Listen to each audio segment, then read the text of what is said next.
dalam waktu dekat, tidak lama kita setelah pernyataan dan memasukkan banding ini, kita akan memasukkan memori banding. Tidak kenal dengan dan tidak pernah berkomunikasi baik sebelum, pada saat, ataupun setelah beliau menjabat sebagai menteri kepada orang yang dimaksud melakukan bersama-sama melakukan tindak pidana korupsi tersebut. Ini kami akan resmi memasukkan dokumen pernyataan banding atas putusan Pak Tom Lembong. Ya, di mana kita sudah mendengarkan semua pertimbangan-pertimbangan majelis hakim dan tentu secara nalar hukum dan didasarkan pada pembuktian fakta persidangan itu banyak yang tidak sesuai. Untuk itu kita akan mengajukan banding. Ya, banding ini ranahnya masih judek faksi atau masih pemeriksaan fakta, makanya kita akan membantah hal-hal apa saja yang dinyatakan oleh hakim dalam vonis. Apa-apa aja menjadi pertimbangan oleh majelis hakim akan kita bantah dalam memori banding ini. Dan secara resmi kita siang ini mengajukan banding atas putusan Pak Tom Lembong. Jadi kalau secara berkas tentu surat kuasa sudah ditandatangani Pak Tom Lembong untuk menyatakan banding, ya kan, kita akan menyatakan banding. Setelah itu tentu dokumen administratif sesuai kebutuhan di pengadilan sudah kita siapkan dan sudah kita penuhi. Dalam waktu dekat, tidak lama kita setelah pernyataan dan memasukkan banding ini, kita akan memasukkan memori banding. Ya, jadi setelah itu memori banding itu akan kita isi, akan kita tuangkan seluruh kejanggalan-kejanggalan atau pertimbangan-pertimbangan majelis hakim yang tidak sesuai dengan fakta persidangan. Contoh paling utama adalah seperti yang sudah disampaikan setelah putusan kemarin, tidak adanya mens rea, tidak adanya niat jahat. Tapi Pak Tom dalam putusan pertama itu dikatakan secara bersama-sama melakukan tindak pidana. Bagaimana sebuah tindak pidana terjadi secara bersama-sama kalau Pak Tomnya sendiri tidak kenal dengan dan tidak pernah berkomunikasi baik sebelum, pada saat, ataupun setelah beliau menjabat sebagai menteri kepada orang yang dimaksud melakukan bersama-sama melakukan tindak pidana korupsi tersebut. Ditambah lagi setelah persidangan dan dipertimbangkan oleh majelis hakim, hakim menyatakan bahwa kerugian itu adalah 194 miliar, bukan 500 miliar. Seperti yang di dalam dakwaan dan tuntutan jaksa.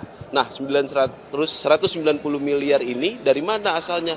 Dari kelebihan bayar PT PPI kepada perusahaan swasta. Pertanyaannya selanjutnya adalah, apakah Pak Tom ini Menteri Perdagangan atau direksi PT PPI? Ataukah Menteri Perdagangan ini adalah pemegang sahamnya PT PPI? PT PPI BUMN, pemegang sahamnya adalah Menteri BUMN, bukan Pak Tom Lembong selaku Mendak. Kenapa jadi kerugian lebih bayar PT PPI terhadap perusahaan swasta gula rafinasi ini ditanggung jawabkan kepada Pak Tom? Apa kausalitasnya? Apa korelasinya? Ini yang sangat kita sayangkan, bagaimana bisa putusan seperti ini.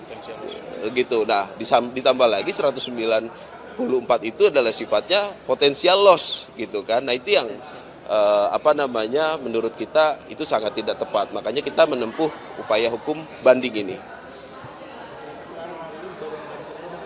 Ya, belum. Jadi hari ini kita resmi menyatakan, mengajukan, nanti keluar akta banding, itu kita sampaikan di hari ini. Nanti setelah kita beberapa hari ke depan, kita akan segera menuntaskan memori banding untuk diajukan kepada pengadilan negeri untuk ditujukan ke pengadilan tinggi nanti, Tipikor.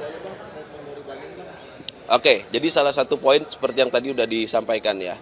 Jadi di memori banding ini juga nanti kita tetap, petitum kita akan meminta Pak Tom bebas. Sebagaimana sudah disampaikan oleh Pak Ari Supamir kemarin, 1 hari saja Pak Tom itu ditahan, dia akan mengajukan banding.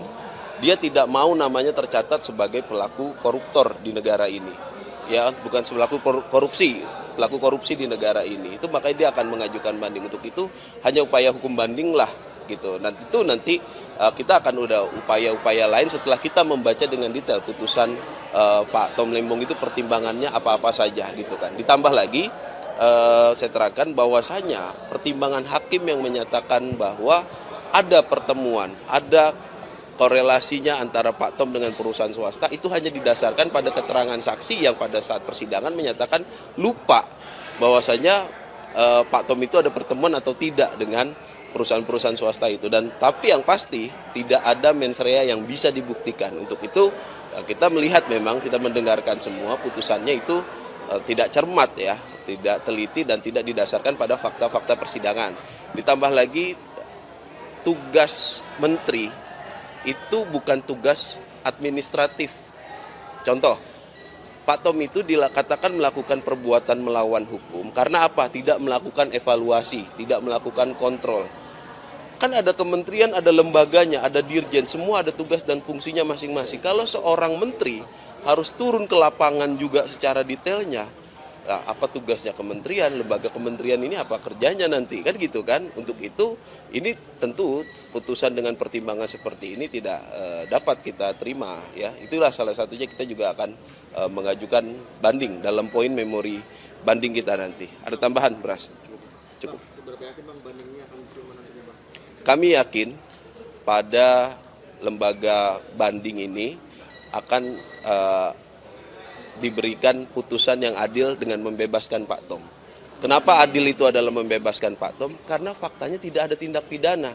Dibaca lagi pasal 2 ayat 1. Itu memperkaya orang lain, itu ada tindakan loh. Ada gerakan, ada niat untuk memperkaya orang.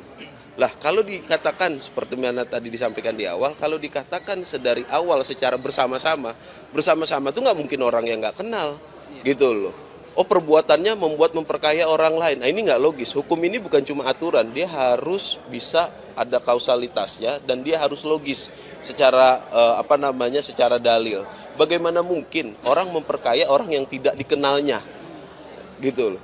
Orang memperkaya orang lain dalam pasal 2 ayat 1 itu berdasarkan keterangan ahli yang kita dengarkan itu adalah memperkaya diri sendiri melalui orang lain. Pasti ada bagiannya, pasti ada yang diambil, pasti mendapatkan sesuatu hal. Lah ini jangankan mendapatkan, kenal aja enggak, berhubungan aja baik secara langsung ataupun tidak langsung juga pun tidak, gitu kan. Nah, ini yang sangat kita sayangkan kok pertimbangan seperti ini menghasilkan putusan yang menyatakan seorang Tom Lembong itu dinyatakan korupsi gitu. Nah, terlebih lagi itu yang paling aneh tuh. Tidak pernah ada ahli, tidak pernah ada saksi ataupun fakta persidangan pembahasan mengenai kapitalisme. Tahu-tahu dibilang Pak Tom ini menganut paham ekonomi kapitalis. Pertanyaannya adalah yang ditunjuk Pak Tom itu koperasi loh salah satunya. Koperasi di persidangan itu baik Inkopkar ataupun Inkopol itu mengetahui dan menyampaikan dan menjadi kesaksian di persidangan bahwasanya koperasi-koperasi ini keuntungannya dari membantu proses distribusi gula ke pedalaman, ya harus diingat ya, Indonesia itu luas.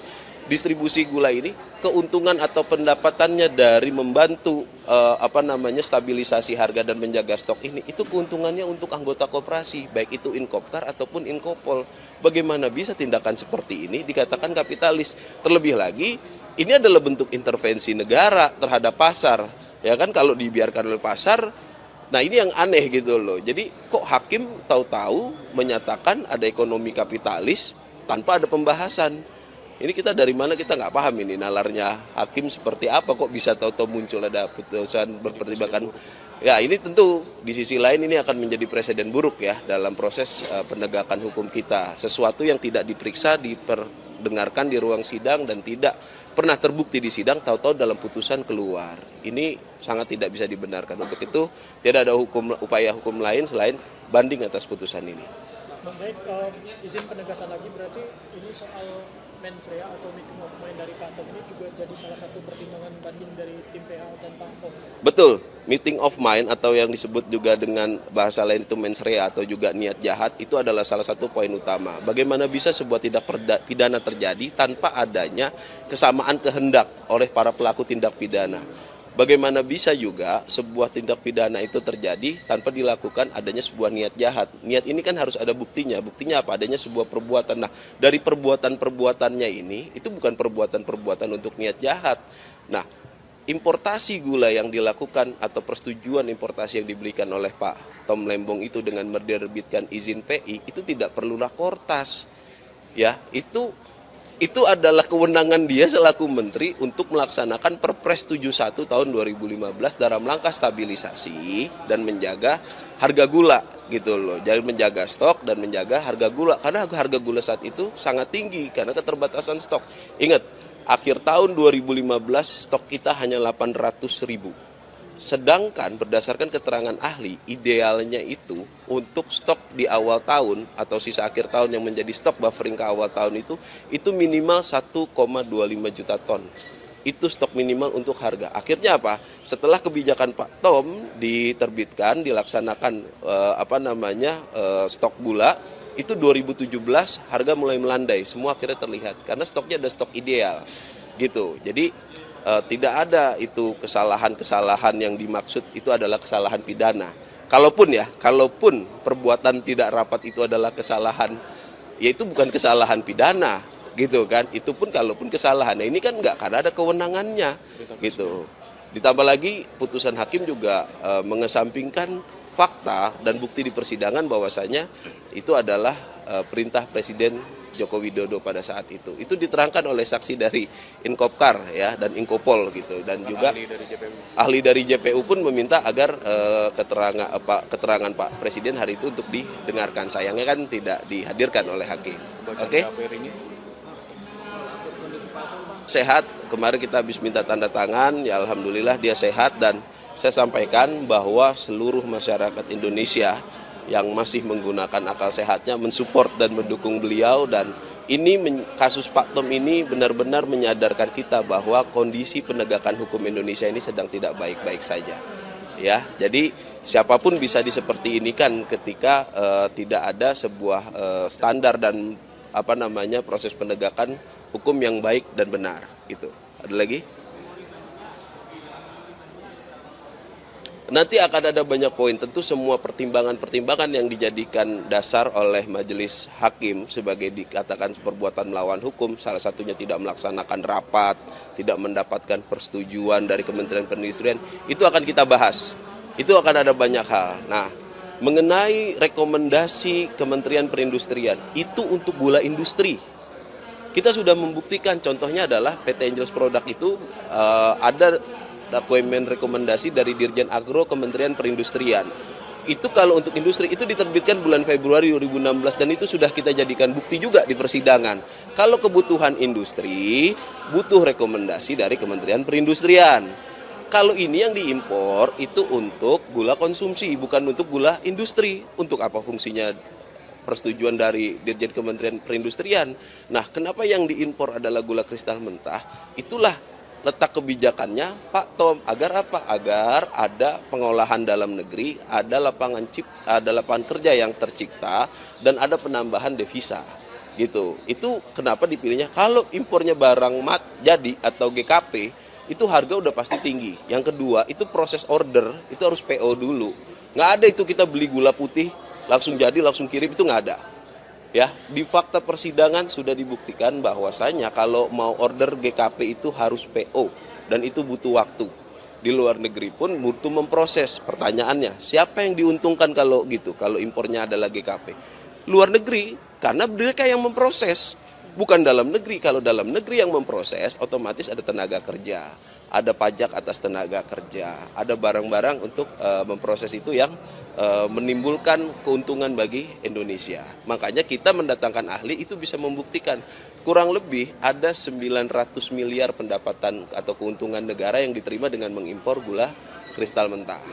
Itu udah kita buktikan, malah dibilang merugikan. Nah ini dia, itu yang sangat kita sayangkan ya. Balik lagi poin terkait kerugian negara yang 194 miliar, di mana dikatakan bahwasanya itu adalah kelebihan bayar PT PPI ke 8 perusahaan gula rafinasi. Apa korelasinya dengan Pak Tom? Emangnya Pak Tom ini dirut PT PPI? Nah, coba ditanya dirutnya. Lah ini yang masuk kan Pak Charlesnya, ya kan? Selaku direktur bisnis, dirutnya kan nggak masuk Ibu Dayu itu kan? Nah itu coba ditanya itu, ya kan? Kenapa menentukan harga sekian? Karena itu urusannya udah urusan bisnis to bisnis. Nggak ada korelasinya dengan menteri dalam penentuan harga. Pak Tom menerbitkan persetujuan impor. Ya, persetujuan impor ini kemudian oleh PT PPI dan perusahaan gula tersebut terjadi komunikasi dan perjanjian. Apa korelasinya dengan Pak Tom?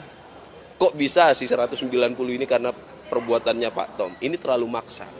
Ya, ini terlalu dipaksakan. Untuk itu sekali lagi kita tegaskan, kita akan banding atas putusan hakim dan seluruh pertimbangan, karena tidak ada yang benar menurut kita pertimbangan-pertimbangan tersebut. Itu perlu kita bantah lah, ya.